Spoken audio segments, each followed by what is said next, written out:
comme la neige a neigé. Ma vitre est un jardin de givre.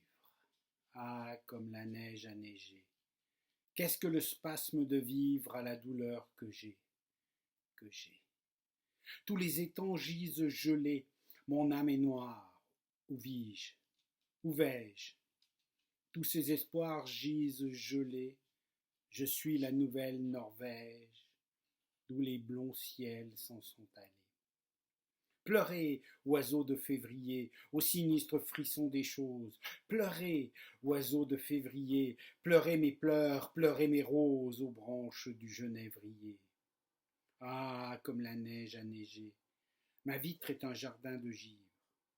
Ah, comme la neige a neigé. Qu'est-ce que le spasme de vivre à tout l'ennui que j'ai.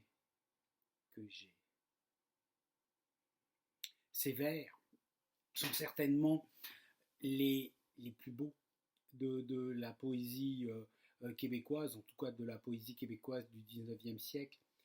Elle exprime en partie ce qu'est le Québec. Ah, comme la neige a neigé.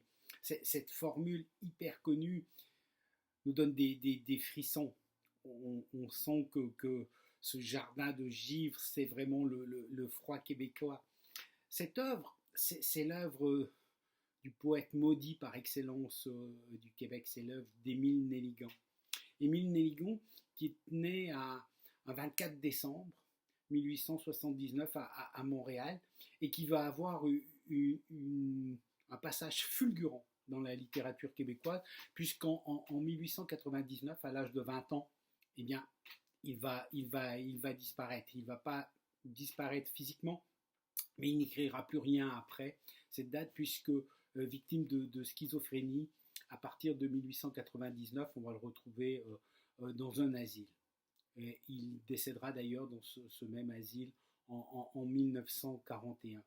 C'est donc à partir de l'âge de 14 ans, et donc sur 6 ans, qu'il va produire environ 170 poèmes qui marquent un tournant dans l'histoire littéraire du Québec. Je vous disais que Nelligan, c'est le poète maudit.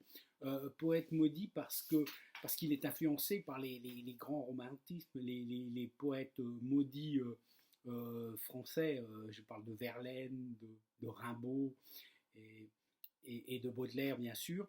Mais il est aussi influencé par les auteurs québécois comme Octave Crémazie ou Louis-Ferdinand Fréchette.